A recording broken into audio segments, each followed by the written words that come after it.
ಮನುಷ್ಯನ ಜೀವನದ ಅತ್ಯುನ್ನತ ಗುರಿ ಯಾವುದು? ಆಧ್ಯಾತ್ಮಿಕ ಮಾರ್ಗದಲ್ಲಿ ನಡೆಯುವ ಪ್ರತಿಯೊಬ್ಬ ಸಾಧಕನ ಉತ್ತರ ಒಂದೇ: ಮುಕ್ತಿ. ಮುಕ್ತಿ ಅಂದರೆ ಕೇವಲ ದೇಹದಿಂದ ಬಿಡುಗಡೆಯಲ್ಲ, ಜನನ ಮರಣಗಳ ಚಕ್ರದಿಂದ, ಸುಖ ದುಃಖಗಳ ಬಂಧನದಿಂದ, ಮನಸ್ಸಿನ ಅಶಾಂತಿಯಿಂದ ಸಂಪೂರ್ಣ ಮುಕ್ತಿ. ಆದರೆ ಈ ಮುಕ್ತಿ ಸುಲಭವಾಗಿ ದೊರೆಯುವುದಿಲ್ಲ. ಅನೇಕ ಜನ್ಮಗಳಿಂದ ಸಂಗ್ರಹವಾಗಿರುವ ಕರ್ಮಫಲಗಳು ಅಥವಾ ನಕಾರಾತ್ಮಕ ಸಂಸ್ಕಾರಗಳು ಸುಪ್ತ ಮನಸ್ಸಿನ ಆಳದಲ್ಲಿ ಪದರ ಪದರವಾಗಿ ಉಳಿತಿರುತ್ತವೆ. ಅವೇ ನಮ್ಮನ್ನು ಮತ್ತೆ ಮತ್ತೆ ಈ ಸಂಸಾರದ ಚಕ್ರಕ್ಕೆ ಎಳೆಯುತ್ತಿರುತ್ತವೆ. ಇವನ್ನು ಕೇವಲ ಬುದ್ಧಿಯಿಂದಲೂ ಶಾರೀರಿಕ ಪ್ರಯತ್ನದಿಂದಲೂ ಪೂರ್ಣವಾಗಿ ಕರಗಿಸಲು ಸಾಧ್ಯವಿಲ್ಲ.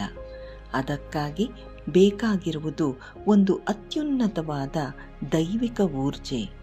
ಅದೇ ಚಿವಂ. ಚಿವಂ ಮನಸ್ಸನ್ನು ಶುದ್ಧೀಕರಿಸುತ್ತದೆ. ಗಾಢವಾಗಿರುವ ನಕಾರಾತ್ಮಕತೆಯನ್ನು ನಿಧಾನವಾಗಿ ಕರಗಿಸುತ್ತದೆ. ಸಾಧಕನನ್ನು ಅಂತರಂಗದ ನಿಶ್ಚಲತೆ ಅಥವಾ ಮುಕ್ತಿಯತ್ತ ಕೊಂಡೊಯ್ಯುತ್ತದೆ.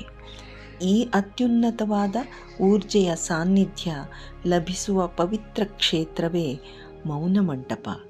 ಆಧ್ಯಾತ್ಮಿಕ ಸಾಧಕರಿಗಾಗಿ ನಿರ್ಮಿಸಲಾದ ಈ ದಿವ್ಯ ತಾಣದಲ್ಲಿ ಪ್ರತಿ ಭಾನುವಾರ ಬೆಳಿಗ್ಗೆ ನಡೆಯುವ ಚಿವಸಂಗದಲ್ಲಿ ಭಾಗವಹಿಸಬಹುದು.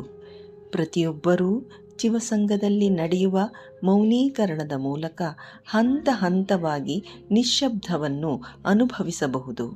ಚಂಚಲ ಮನಸ್ಸಿನಿಂದ ಬಿಡುಗಡೆಯಾಗಿ ನಿಜವಾದ ಮುಕ್ತಿಯ ಮಾರ್ಗದಲ್ಲಿ ಹೆಜ್ಜೆ ಇಡುವ ಈ ಅಮೂಲ್ಯ ಅವಕಾಶಕ್ಕೆ ಎಲ್ಲ ಸಾಧಕರಿಗೂ ಮುಕ್ತ ಆಹ್ವಾನ.